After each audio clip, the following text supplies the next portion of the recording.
నేను పడగొట్టిన వాటిని మరలా కట్టిన ఎడల. Today we are going to see the topic called as I make myself transgressor if I build the things which I have destroyed. నేను ఎంతో కాలం నుండి ఫాదర్ హౌస్కి వస్తున్నాను. I'm coming to Father's house since many years. ఒకప్పటి నుండి నా జీవితానికి ఈ రోజున్న జీవితానికి చాలా తేడా అనేది ఉంది. I'm able to see certain changes in my life in past how it was and in present how it is. ముందు జీవితంలో ఎప్పుడు ఒక భయంగా ఉండేది. In previous life I was having fear within me. నా కోపాన్ని చూపిస్తూ జీవించేదాన్ని. I would display my anger. ఇది నాకు తెలియదు. This I did not know that I should not be angry. I should not display my anger. కానీ నేను ఊహించుకోవటం చూసుకునేదాన్ని. I would make assumptions of certain things. ఇప్పటికీ నాకు అనిపిస్తుంది. Even now I feel that నేను ఈ రోజు కానీ ఇక్కడ లేకపోతే నా జీవితం ఎలా ఉంటుంది అనేది ఊహించుకుంటేనే భయమేస్తుంది. if I would not be in Barukadanai, how my life would be. If even though I imagine that, I feel very bad and I am getting afraid of it. ఎందుకంటే నా కుటుంబంలో చాలా మందిని ఈ రోజు చూస్తున్నాను. I'm seeing at family, most of them, what they're facing. వారు ఈ రోజు ఏ విధమైన జీవితాన్ని కలిగి ఉన్నారో, Today in their life, how they are leading, how is their life, I'm able to look at them. నేను ఈ రోజు ఏ జీవితాన్ని కలిగి ఉన్నానో దానికి నేను దేవునికి ధన్యవాదాలు చెప్తున్నాను. The life which I am living today is so peaceful, so I am grateful to God. గలతీయులకు 2వ అధ్యాయము 18వ వచనం. Galatians 2nd chapter 18th verse. గలతీయులకు రాసిన పత్రిక 2వ అధ్యాయము 18వ వచనము. నేను పడగొట్టిన వాటిని మరలా కట్టిన ఎడల నన్ను నేనే అపరాధముగా కనపరుచుకొందును కదా. For if I build again the things which I destroyed, I make myself a transgressor. ఇక్కడ ఇంకో వచనం చదువుకుందాం. 1 తిమోతి 1వ అధ్యాయము 12-13. 1 Timothy 1st chapter 12th verse. 1 తిమోతికి రాసిన పత్రిక 1వ అధ్యాయము 12వ వచనం నుండి. పూర్వము దూషకుడును హింసకుడును హానికరుడనైన నన్ను తన పరిచర్యకు నిమిత్తము నమ్మకమైన వానిగా ఎంచినందుకు నన్ను బలపరిచిన మన ప్రభువైన క్రీస్తు యేసుకు కృతజ్ఞతుడనై ఉన్నాను. తెలియక అవిశ్వాసము వలన చేసితిని గనుక కనికరింపబడితిని. 1 Timothy 1st chapter 12th and 13th verse we read, and I thank Christ Jesus our Lord who has enabled me, because he counted me faithful, putting me into the ministry. Although I was formerly a blasphemer, a persecutor, and an insolent man, but I obtained mercy because I did it ignorantly in unbelief. నేను ఈ రోజు ఏ పరిస్థితుల నుంచి అయితే వచ్చి నన్ను ఇక్కడ పెట్టారో, From which kind of a situation I came, I was bailed and I brought here this.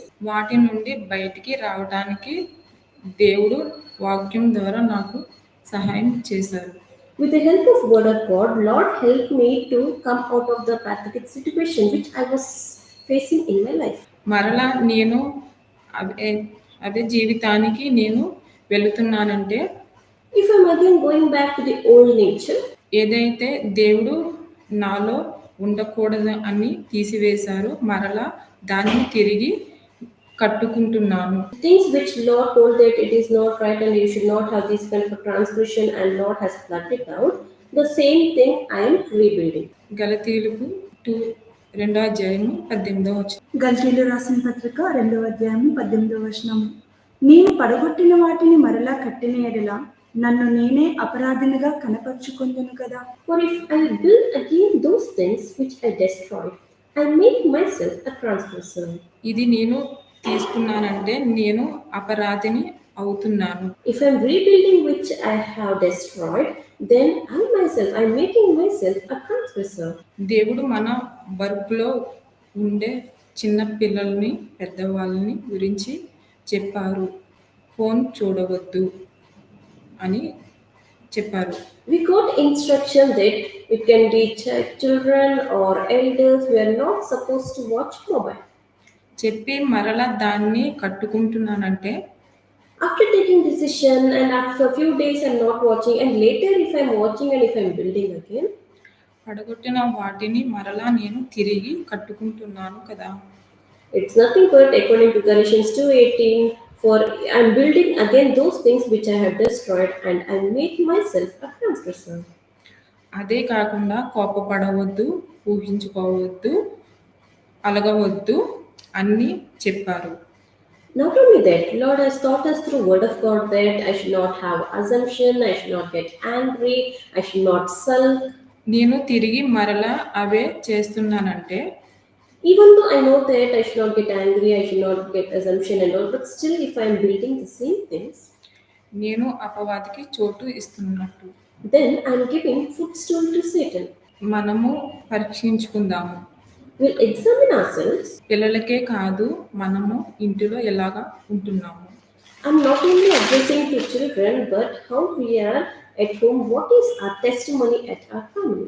ఎఫెసీయులకు రాసిన పత్రిక 4వ అధ్యాయము 26-27 వచనం. కోపపడుడు గాని పాపం చేయకుడి, సూర్యుడు అస్తమించు వరకు మీ కోపము నిలిచి ఉండకూడదు, అపవాదికి చోటు ఇయ్యకుడి. Just we read Ephesians 4th chapter 26 and 27th verse. Be angry and do not sin. Do not let the sun go down on your wrath, nor give place to the devil. ఇక్కడ నా ప్రవర్తన ద్వారా అపవాదికి చోటు ఇవ్వకుండా చూసుకోవాలి.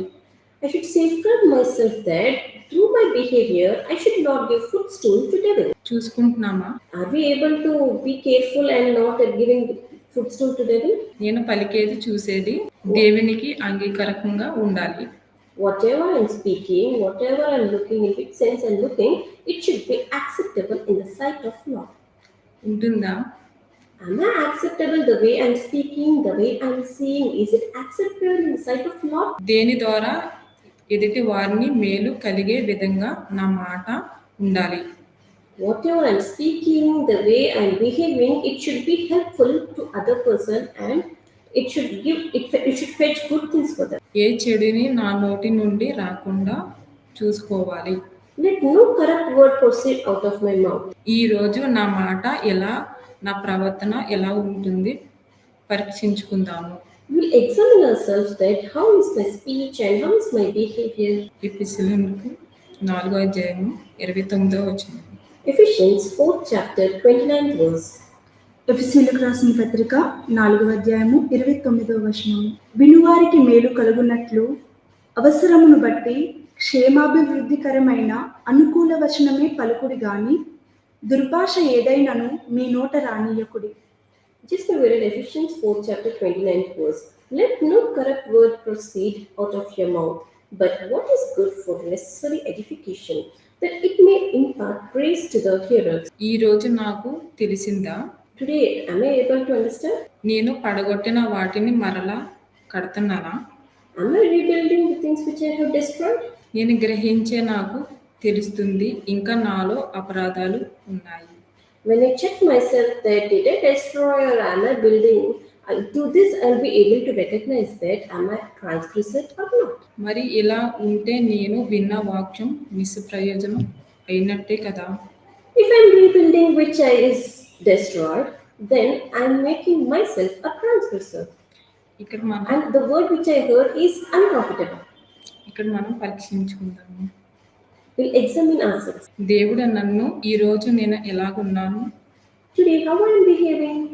ఒకసారి check చేసుకుందాం. We'll check ourselves. ఫిలిపియన్స్ 1వ అధ్యాయము 11వ వచనం.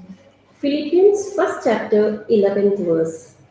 ఫిలిప్పీలు రాసిన పత్రిక 1వ అధ్యాయము 11వ వచనము.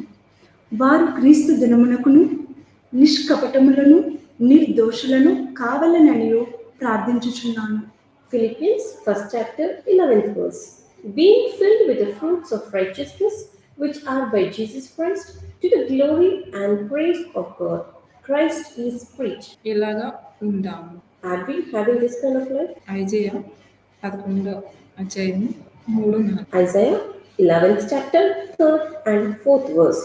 యెషయా 11వ అధ్యాయము 3వ వచనము. యెహోవా భయము అతనికి ఇంపైన సువాసనగా ఉండును. యెషయా 11వ అధ్యాయం 4వ వచనము. కంటి చూపును బట్టి అతడు తీర్పు తీర్చడు, తాను వినని దానిని బట్టి విమర్శ చేయడు. నీతిని బట్టి బీదలకు తీర్పు తీర్చును. భూనివాసులలో దీనులైన వారికి యథార్థముగా విమర్శ చేయును. తన వాగ్దాండము చేత లోకమును కొట్టును. తన పెదవుల ఊపిరి చేత దుష్టులను చంపును. నేను ఏదైనా సొంత ఆలోచనతో ఉండకూడదు. I should not go out of my own understanding. ఎదుటి వారిని న్యాయంగా తీర్పు తీర్చాలి. I should be just in giving judgment. అన్ని విషయంలో దేవుణ్ణి ముందు పెట్టుకోవాలి.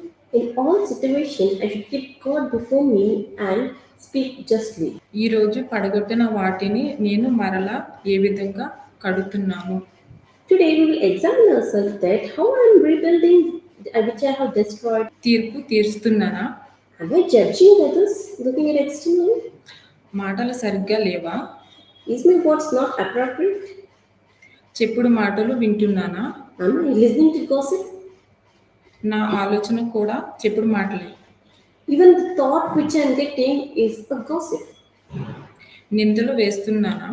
Am I blaming others? నన్నే అన్నారు, Am I telling that they are targeting me? నాకే చెప్పారు, They are telling me my name only all the time.